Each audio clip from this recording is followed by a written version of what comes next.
kita masih dapat berkumpul di ruangan ini. Baiklah, adapun tujuan kami di sini adalah ingin mempresentasikan hasil diskusi kami yang berjudul Hakikat Profesi Pendidikan,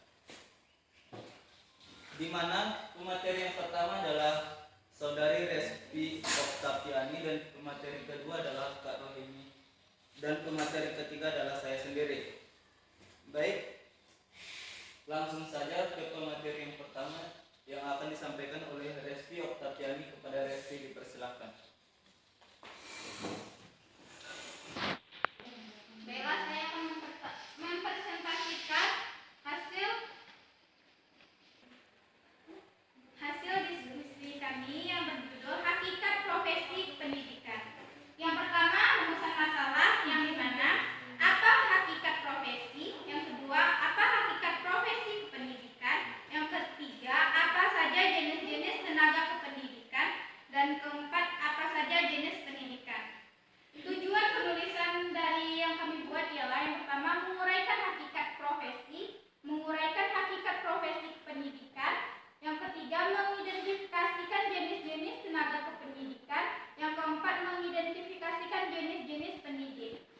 Yang pertama, hakikat profesi. Pengertian profesi. Profesi berasal dari bahasa Latin yaitu profesio, yang mempunyai dua pengertian yaitu janji atau ikrar dan pekerjaan.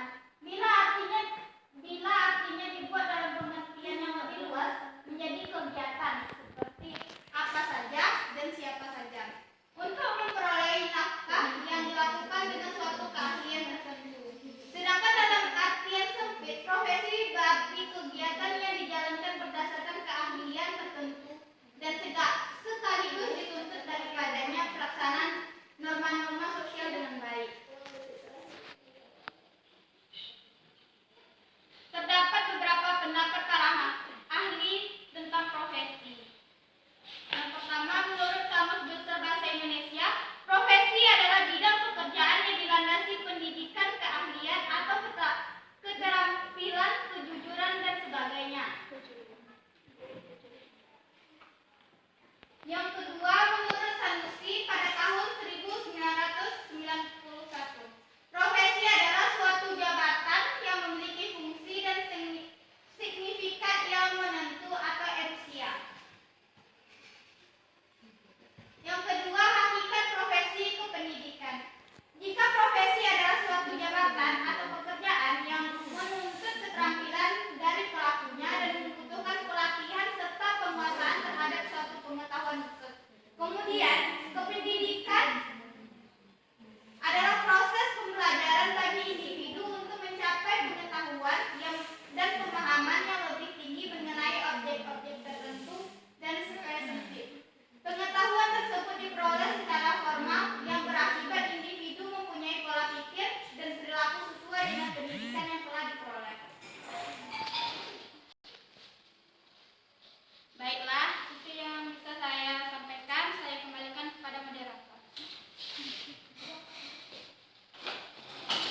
Baik, saya ucapkan terima kasih kepada Saudari Respi yang telah menyampaikan materinya. Kemudian materi selanjutnya akan disampaikan oleh Kak Rohini. Kepada Kak Rohini dipersilakan. Baiklah, saya akan melanjutkan materi yang telah disampaikan oleh Saudari Respi. Terima kasih kepada moderator. Di sini kita akan membahas tentang jenis-jenis tenaga kependidikan. Yang mana tenaga kependidikan ini merupakan seluruh komponen yang terdapat dalam instansi atau lembaga pendidikan yang tidak hanya mencakup guru saja, melainkan keseluruhan yang ikut berpartisipasi dalam pendidikan tersebut. Dilihat dari jabatannya, tenaga kependidikan ini dapat dibagikan menjadi tiga hal. Yang pertama,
menyelenggarakan pendidikan dengan tugas khusus sebagai profesi pendidik. Pendidik mempunyai sebutan lain sesuai kekhususannya. Jenis-jenis tenaga pendidik itu ada sering kita bilang sebagai guru, dosen, konselor, pamong, kemudian widya suara, tutor, instruktur, fasilitator, atau di pesantren-pesantren itu sering kita beri gelar yaitu dengan ustadz atau ustazah. Selanjutnya, apa itu guru ini? Guru itu menurut Undang-Undang Nomor 14 Tahun 2005 Pasal 1 Ayat 1 tentang guru dan dosen, yaitu guru ini sebenarnya itu pendidik yang sudah profesional dengan tugas utama yaitu mendidik, mengajar, membimbing, mengarahkan, melatih, menilai, mengevaluasi anak-anak mulai dari usia dini melalui jalur pendidikan yang formal, pendidikan dasar sampai pendidikan menengah. Kemudian dosen, tingkat kita yang sekarang ini tenaga pengajar kita tentunya dosen. Dosen ini menurut Undang-Undang Nomor 14 pula Tahun 2005 yang mana pada pasal 1 ayat 1 adalah pendidik profesional dan ilmuwan dengan tugas utama mentransformasikan, mengembangkan dan menyebarluaskan ilmu pengetahuan, teknologi dan seni melalui pendidikan, penelitian dan pengabdian kepada masyarakat. Ini sangat jauh berbeda pengertian dari guru dan dosen. Yang mana guru ini masih tahapnya itu masih mendidik, masih mengajarkan, masih membimbing, berbeda dengan dosen. Dosen ini sudah tahapnya itu penelitian, mengajarkan pengabdian. Selanjutnya pula ada konselor. Siapa pula ini yang disebut dengan konselor? Konselor ini adalah pendidik yang bertugas ataupun yang bertanggung jawab memberikan layanan bimbingan dan konseling kepada peserta didik di satuan pendidikan. Konselor ini merupakan salah satu profesi yang termasuk ke dalam pendidik seperti yang tercantum dalam Undang-Undang Republik Indonesia Nomor 20 Tahun 2003 tentang Sistem Pendidikan Nasional maupun Undang-Undang tentang Guru dan Dosen. Terima kasih. Baik, moderator.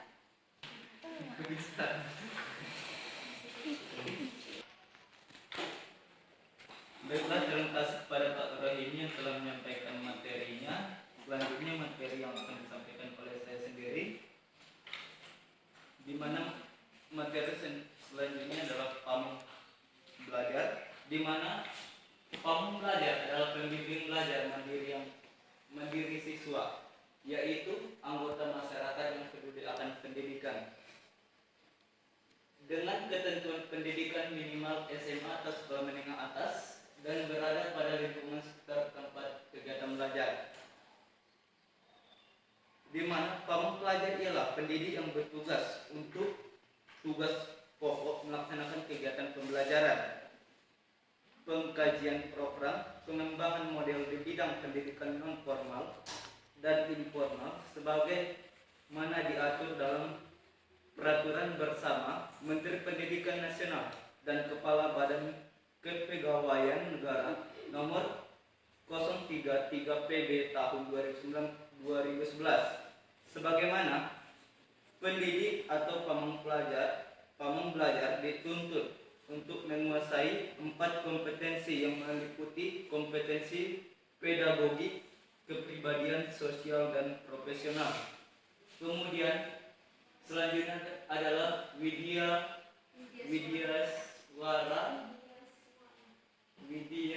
suara adalah pegawai negeri sipil atau sering kita sebut dengan PNS yang diangkat sebagai pejabat fungsional oleh pejabat yang berwenang dengan tugas tanggung jawab wewenang untuk mendidik, mengajar atau melatih pegawai negeri sipil pada lembaga pendidikan dan pelatihan atau yang disebut diklat pemerintah.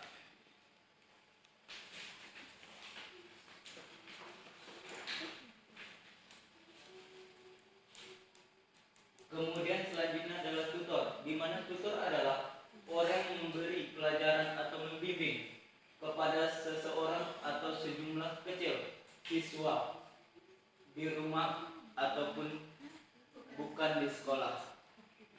Dalam pelajarannya, berarti di sini tutor adalah bimbingan pembelajaran dalam bentuk pemberian bimbingan, bantuan, petunjuk, arahan, dan motivasi agar siswa dapat efisien dan efektif dalam belajar. Yang selanjutnya adalah instruktur. Instruktur adalah seseorang yang bertugas melakukan pembinaan terhadap peserta dalam forum pelatihan atau orang yang bertugas untuk mengajarkan sesuatu dan sekaligus memberi pelatihan serta bimbingan pengajar, pelatih, serta pengasuh.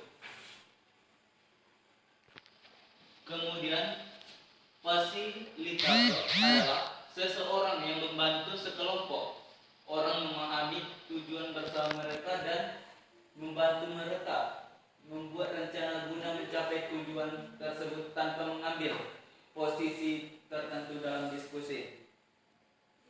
Kemudian yang terakhir adalah ustadz atau ustazah adalah guru atau tenaga pendidik yang mengajarkan ilmu agama Islam kepada orang lain dengan tujuan beribadah.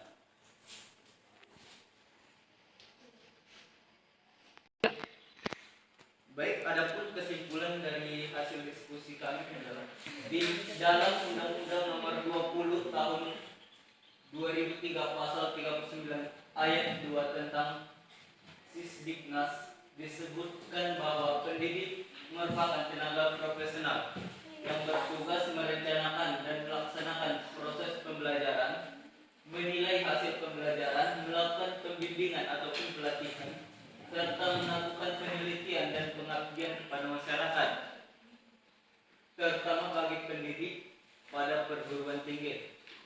Sedangkan tenaga kependidikan adalah anggota masyarakat yang mengabdikan dirinya dan diangkat untuk menunjang penyelenggaraan pendidikan.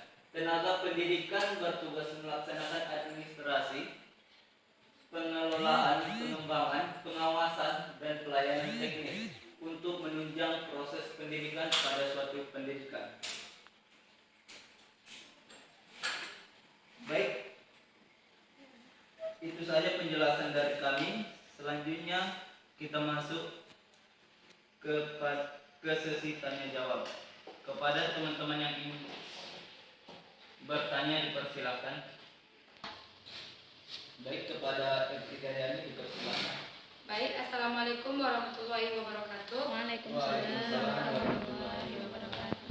Saya Evita ingin bertanya kepada kelompok 1, yang mana pertanyaannya yaitu mengapa pendidikan itu sangat penting untuk kelangsungan hidup manusia. Terima kasih. Assalamualaikum warahmatullahi wabarakatuh. Waalaikumsalam warahmatullahi wabarakatuh. Ya. Baik. Siapa lagi yang ingin bertanya? Pada Mina dipersilakan. Baiklah, saya Minasari ingin bertanya ke kelompok 1. Pertanyaannya yaitu kenapa guru itu dikatakan sebagai profesi dan kenapa guru itu tidak dikatakan sebagai pekerjaan? Baik, terima kasih. 3. Teman-teman yang ingin bertanya dipersilakan. Baik, kepada Marlina dipersilakan. Baik, di sini saya ingin bertanya kepada kelompok 1 yang pertanyaannya kan di sini adalah hakikat profesi kependidikan. Tentunya di sini kan dari profesi kependidikan. Jadi contohnya ada seorang guru dia tidak memahami pelajaran yang diajarnya, tidak sesuai dengan profesi yang diajarnya. Jadi apakah bisa dia menggunakan metode yang sama dan soal yang sama setiap tahunnya? Baik, terima kasih. Apakah itu profesional atau tidak? Terima kasih. Selanjutnya kepada saudara Muhalis dipersilakan. Terima kasih kepada moderator yang telah memberikan saya kesempatan untuk bertanya. Oke, jadi gini pertanyaannya. Jadi kan saudara-saudara yang ini adalah calon guru kan, dan bisa juga jadi calon dosen gitu. Jadi gimana tanggapan saudara jika suatu hari nanti saudara jadi dosen dalam mengajar profesionalismenya dalam mengajar gitu. Dan sebutkan langkah-langkah jika Anda menjadi dosen dan langkah penelitiannya, strukturnya gitu. Nah, cukup sekian yang pertanyaan dari saya. Baik, terima kasih kepada Muhammad. Apakah masih ada yang ingin bertanya? Jika tidak ada, cukup sekian presentasi dari kami. Kami meminta waktunya untuk menjawab pertanyaan dari teman-teman semuanya. Maaf.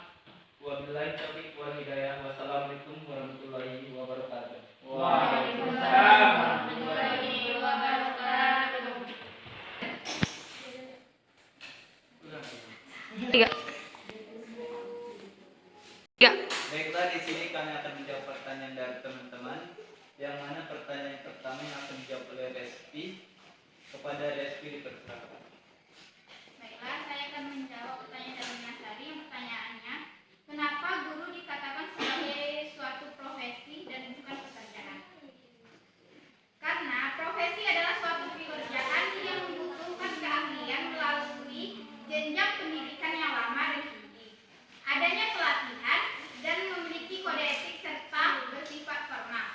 Sedangkan pekerjaan adalah kegiatan yang tidak bergantung pada suatu keahlian tertentu.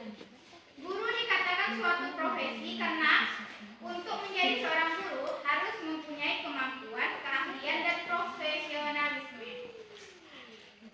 Untuk menjadi seorang guru, seorang harus mengikuti jenjang pendidikan terlebih dahulu. Dan untuk berkecimpung di dalam dunia pendidikan dengan status menjadi seorang guru juga ada syarat-syaratnya tertentu yang harus dipatuhi. Seorang guru juga memiliki kode etik, oleh karena itu guru disebut sebagai profesi. Baik, kepada saudari Mina, apakah bisa menerima jawaban dari kami? Baik, saya terima. Baik, terima kasih. Kemudian pertanyaan selanjutnya yang akan dijawab oleh Kak Rohini. Kepada Kak Rohini dipersilakan. Baiklah, terima kasih kepada moderator. Di sini saya akan menjawab pertanyaan dari saudari Esti Dayani. Yang mana pertanyaannya itu jelaskan tentang hakikat pendidik serta mengapa pendidikan itu sangat penting untuk kelangsungan manusia.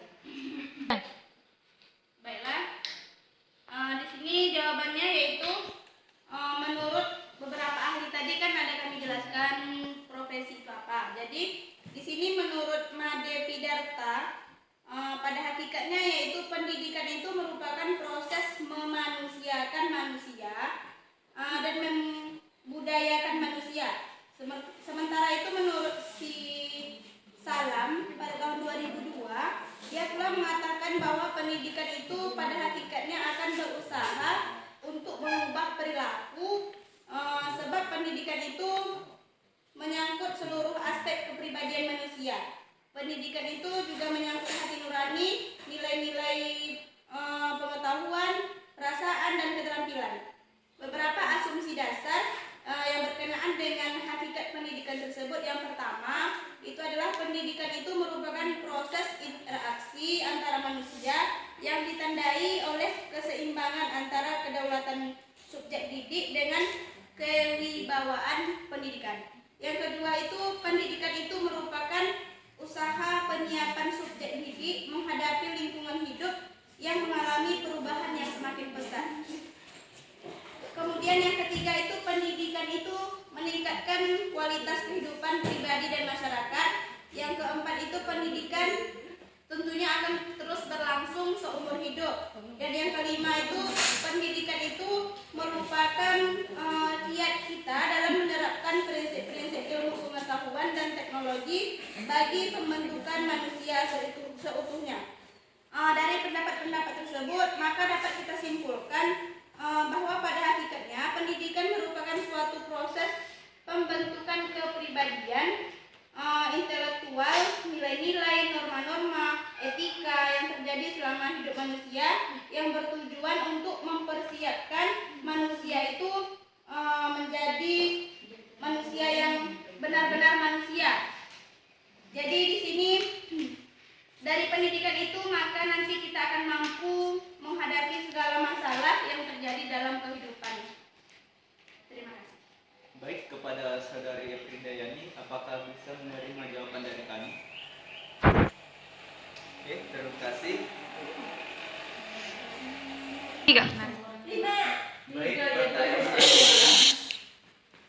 Pertanyaan selanjutnya adalah pertanyaan dari saudari Mahlina yang akan dijawab oleh saya sendiri, di mana pertanyaannya, jika seorang pengajar mengajar yang tidak bagian ahlinya, apakah metode yang diajarkannya setiap tahunnya tetap satu metode saja?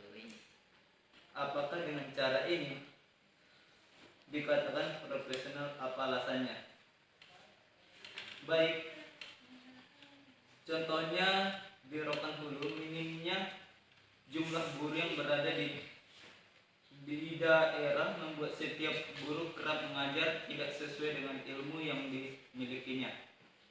Hal ini dilakukan agar setiap murid khususnya yang berada di sekolah dasar atau SD bisa merasakan semua pelajaran yang wajib mereka serap. Karena jumlah guru khususnya di daerah yang sangat minim, kalau bukan guru yang dimanfaatkan mau siapa lagi? Dari sini kita dapat menyimpulkan di mana guru honorer walaupun dia tidak dalam bidangnya, karena minimnya guru di suatu daerah, di sini seorang kepala sekolah dalam suatu sekolah itu mengambil kebijakan untuk menempatkan guru itu tidak sesuai pada bidangnya agar siswa dapat menyerap pelajarannya. Oke. Kemudian belum meratanya penyebaran guru atau yang disoroti oleh Federasi atau Lembaga Serikat Guru Indonesia atau sering disebut PSGI. Hal ini membuat banyak guru mengajar bukan pada bidang asalnya. Beberapa penyebabnya, yang pertama adalah guru yang mengajar tidak sesuai dengan bidangnya atau memiliki jam pelajaran atau mengingat beberapa mata pelajaran telah dihapuskan. Contohnya pelajaran TIK atau teknik ilmu komputer untuk SMA dan bahasa Inggris untuk tingkat SD. Yang kedua adalah kurangnya guru pada mata pelajaran tertentu sehingga memaksakan kesediaan ketenaga kerjaan seorang guru yang ada untuk mengajar beberapa mata pelajaran walaupun tidak sesuai bidangnya. Baik, itu saja jawaban dari saya.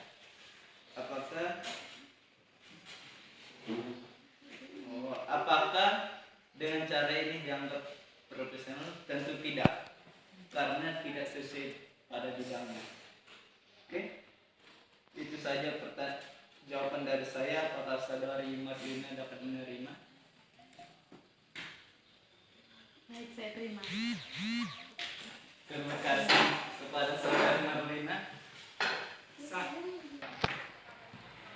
Baik, pertanyaan selanjutnya itu pertanyaan dari saudara Muholik, yang mana pertanyaannya adalah, jika saudara yang menjadi dosen atau guru, bagaimana cara untuk menjadi pengajar yang profesionalisme? Dan jika kalian jadi dosen, jelaskan struktur penelitiannya. Baik, jika kami menjadi seorang guru, untuk menjadi pengajar yang profesionalisme adalah kami harus mengajar pada bidangnya. Agar apa? Agar yang kami ajarkan bisa diserap oleh siswa-siswa yang mengikuti pelajaran tersebut. Dengan begitu, kompetensinya siswa tersebut dapat lebih cepat untuk memahami mata pelajarannya sesuai yang diharapkan. Kemudian, jika kami menjadi dosen, menjelaskan struktur penelitiannya. Jadi di sini, apabila kami jadi seorang dosen, struktur penelitiannya akan kami terapkan sesuai bidang ataupun landasan yang ingin kami teliti. Baik, itu saja jawaban dari saya. Apakah saudara Muholi dapat menerima? Oke, jadi gini. Jadi gini, tadi kan saudara bilang tadi kan menempatkan cara profesional itu menempatkan kepada bidangnya masing-masing. Jadi saat Anda menjawab, saudara menjawab pertanyaan dari Merlina, bagaimana kan sekarang kurangnya minim guru gitu. Nah, bagaimana kalau Anda ditempatkan di bidang kimia gitu, padahal tidak dalam bidang Anda gitu. Nah, apakah tetap profesional? Padahal kan belum. Yang tadi Anda jawab belum profesional. Jadi bagaimana caranya agar Anda profesionalisme dalam mendidik walaupun Anda dalam bidang kimia gitu.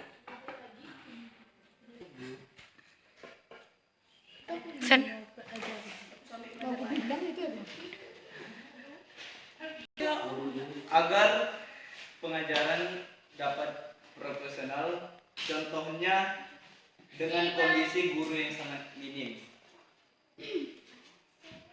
Kita buat contohnya itu dalam sebuah sekolah.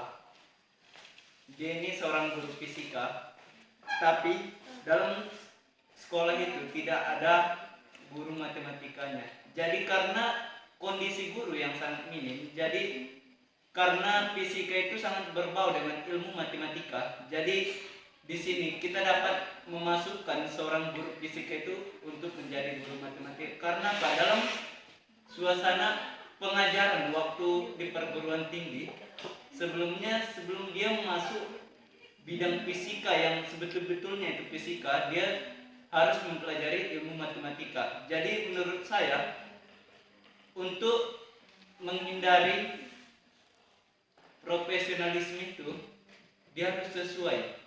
Walaupun dia bidangnya tidak sesuai, contohnya kimia, fisika, dan biologi.